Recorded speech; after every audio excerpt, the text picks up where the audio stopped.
Hello and welcome to Beyond the Real. My name is Alex. And I'm Mark. And today we're going to be talking about Interstellar.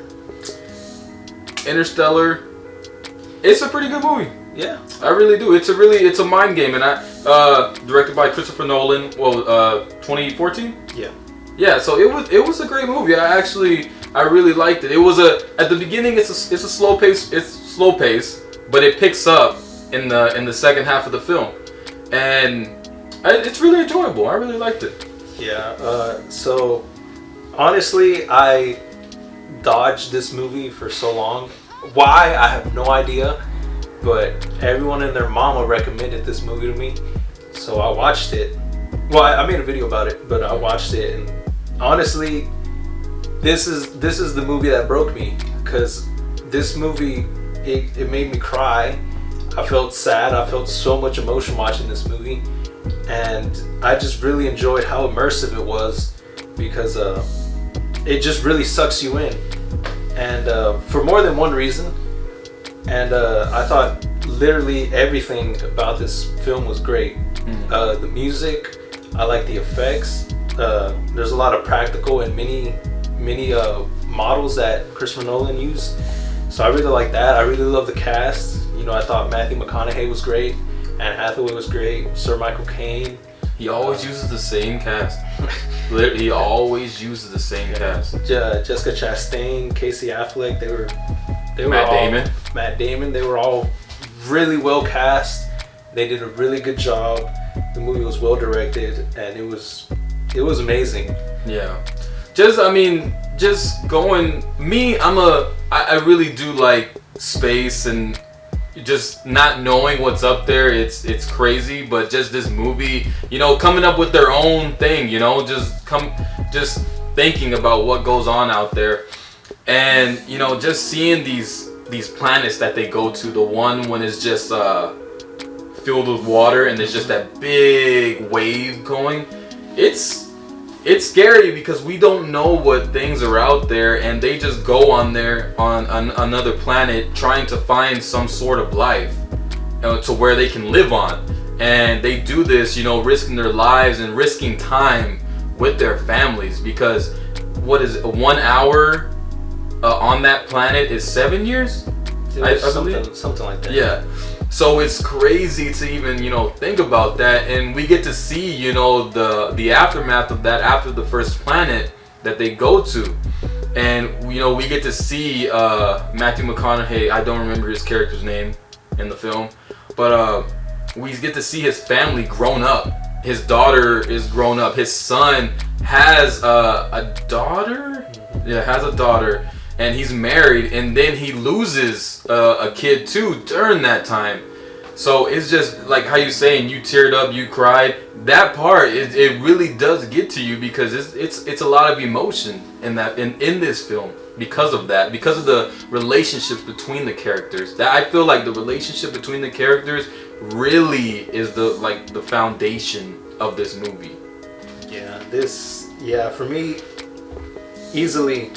The connections that Matthew McConaughey's character had to his family was just really kind of like the centerpiece, for me at least, of the story. Yeah. And it's really always had that emotional weight to it. And oh my god, alright, so before we get into spoilers, if you haven't seen the movie, come back later. But for those of you that have, I will tell you, at the beginning I really liked it was very, it was kind of setting up, he's on a farm, he's a farmer, this movie, if I remember correctly, it takes place on Earth, but it's set a little bit in the near future. And it was really cool, the parts that were on Earth, you see how the Earth has changed, the dust storms and all that, and then his call to the program, Cooper, that's his name, okay. Cooper, but the thing I didn't like was I felt it was a little too easy for him to just say yes to the program.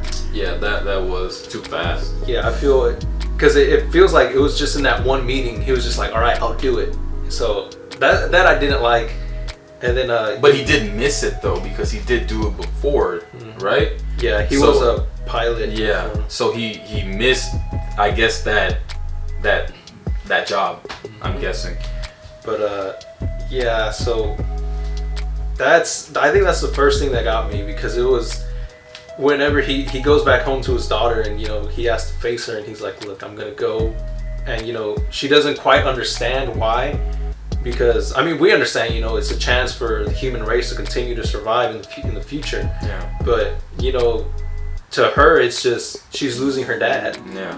And oh man, that's the first one that got me, because he just hearing him say like, oh, I don't know how long I'm gonna be gone. I could come back and we could be the same age.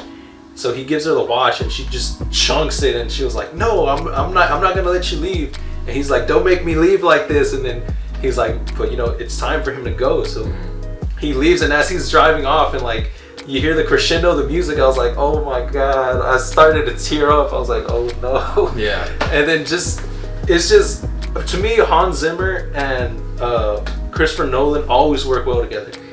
So hearing the crescendo of that music as he drives off and his daughter's running after him, I was like, oh my god. That's why the relationships are the most important in this movie. And what I wanted to say, I think it was while he was talking to his daughter, or the couple scenes before that, we get to see what she thinks is a ghost. Yeah. And we find out what happens later about that. But this ghost, I was kind of interested. I actually started to believe, I guess it's a ghost. I didn't know what was going on. But and it was also cool to see him, look in there and to like try to be like, wait, I think there's a pattern here, and see him try to decipher it. Mm-hmm. But of course, we don't know what it is. Yeah. And later on, towards the end, we get to find out. He goes into a black hole. And you see different dimensions, right? You see different dimensions, and you actually, this is the one of the things I thought was cool and it was weird. When Michael McConaughey, Cooper, he is the ghost that is trying to communicate with his daughter. So when he's trying to communicate with his daughter, he sees himself also on the other side. And we got to see that scene again where his daughter was upset about him leaving. But he was when he was looking at himself, he was acting differently than he was acting the first time. I don't know if you noticed that. I didn't catch that. It looked like he was more dead than the first time. The first time he was showing a lot of emotion. The second time we see him in that black hole, he looked dead. He didn't look like he was showing any kind of emotion. It looked like he was just a robot. Hey, I have to go. And then the daughter's freaking out, but he's just leaving. And it looked like on one of when Cooper's looking at himself, that it stares back at him like, you messed up. To me, I felt like I seen that. I don't know about you. But yeah.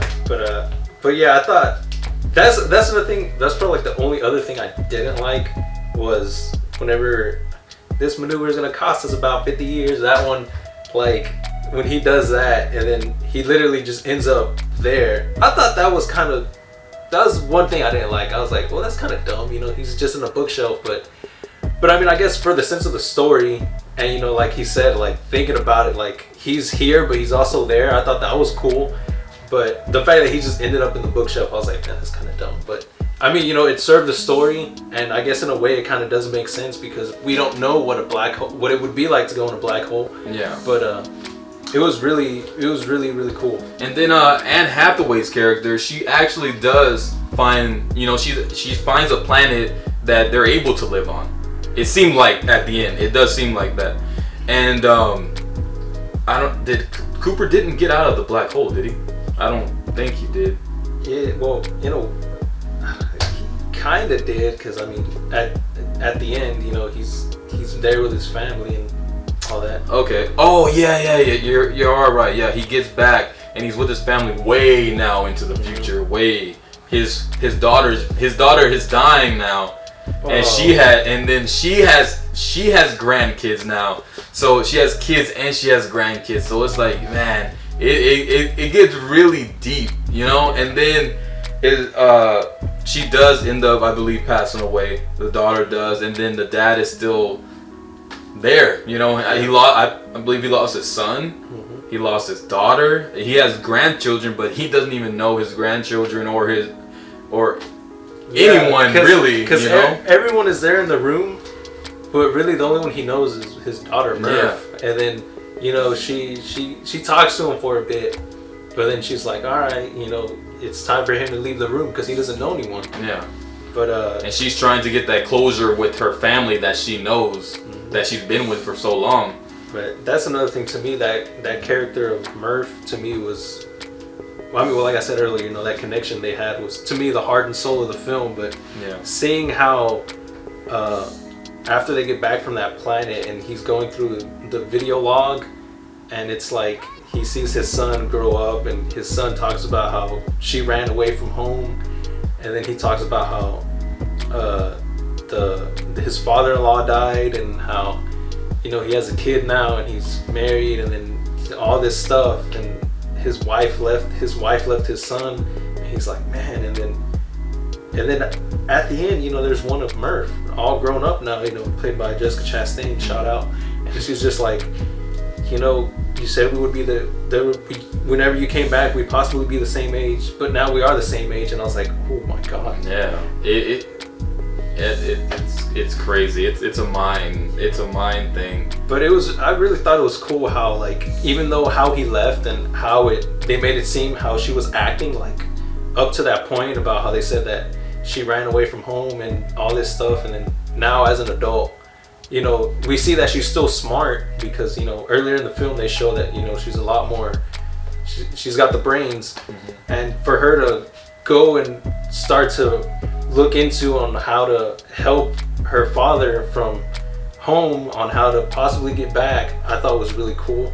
And she dedicates her life to that, and oh man, it was just so good. Yeah, so I mean, there's also, I want to talk about Matt Damon, his character. So there was a little action in the film. The first action we got to see was on the first planet when that wave happened, when one of their members died on that planet because he got taken by the wave. So that planet that happened, and then they also found the planet. I think it was snowy. I think it was cold. It seemed like a cold planet, like hot. It seemed from Star Wars. It seemed like that.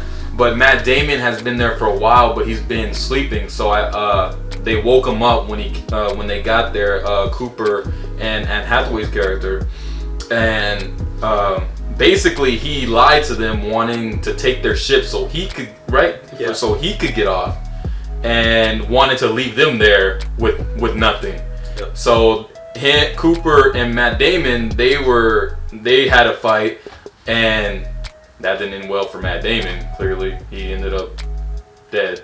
So, but yeah. Also, Renee said that just reminded me of what I said earlier about the little miniature models that they used, because like it's crazy that the stuff we see on screen was probably not even that big. Yeah. But it's just the way that it is filmed just makes it seem so big, as if like it's actually happening. Yeah. And also that scene where Matt Damon is trying to dock onto the space station, and like that was intense. It's intense. It is. But like they cut the music and it's just happening in slow motion, and you only see like the reactions of the characters, and I'm like, oh my god, like there's so much going into that scene, but there's really nothing that adds to it. There's no music or anything, but just solely based on that, on their reaction, the fact that there's no sound, I'm like, whoa. Yeah. And then like this film, it ends, it ends feeling like there could be a second movie. Yeah, it's very open. It is really like that, because Anne Hathaway's on that planet alone, but that planet is able to, for her to live, for people to live on. So it's just like, man, I really want to see another film, but then it's like I don't want them to, mess up the magic that they had, that Christopher Nolan had with this film. Yeah, so that's true, because that's one thing I kind of didn't. I agree. Like I liked it. I like that it's open-ended, but then I kind of hate it too, because in the words of Anakin Skywalker, I want more, and I know I shouldn't. And it's like, and then also Christopher Nolan he's not really known for doing sequels. Yeah. Besides the Dark Knight trilogy, but that's it. Mm-hmm.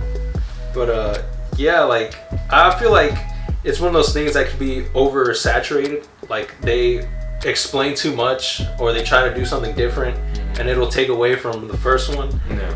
But yeah, and also another thing I really enjoyed was the way time plays in this movie. Yeah. Because Christopher Nolan does that.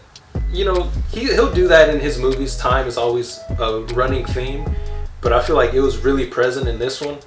So I thought that was really cool. You know, not just in terms of that planet when they're on the water, but the fact that they're always talking about time and how much time has passed, how much they have left. I thought that was always really cool. Because everyone has an individual thing they're trying to get back to. Anne Hathaway, she's trying to find her, I think it's her boyfriend or fiance or something. She's trying to find him, and she's trying to switch. Because at first, when they were deciding, oh, what do we do now after the planet with the giant wave?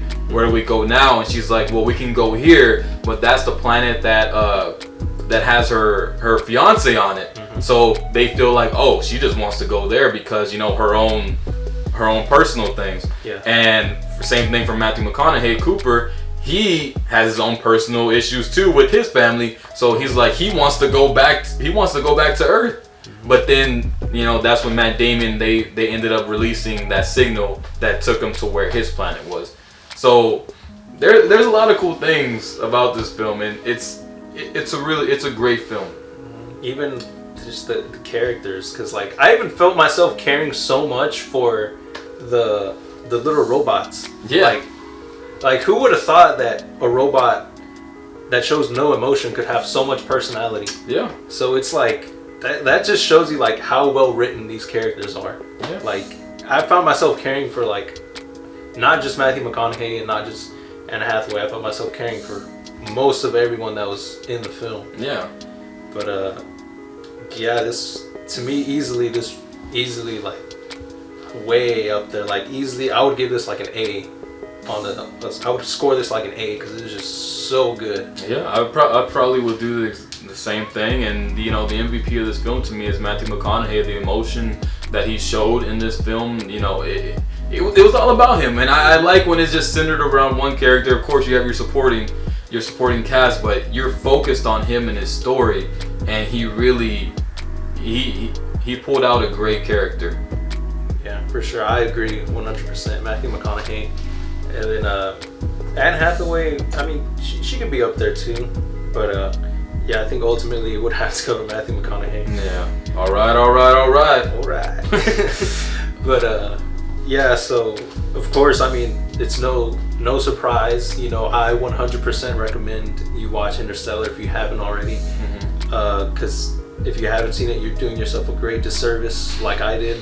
So don't make that same mistake. Watch it, enjoy it, be pulled in by the character, the stories, the music, be pulled in by everything. It's just I found it to be so immersive. So I 100% recommend you watch it. I totally recommend it, guys. Just go out.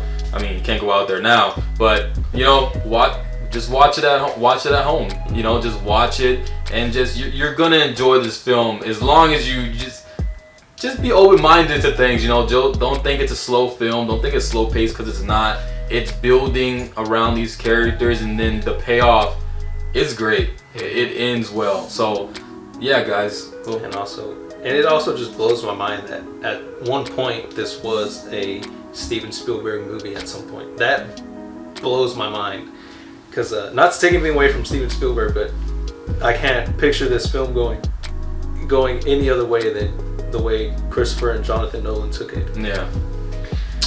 But yeah, guys, that's our review for Interstellar. Make sure you subscribe. Make sure you make sure you share also, and come back and check back for more.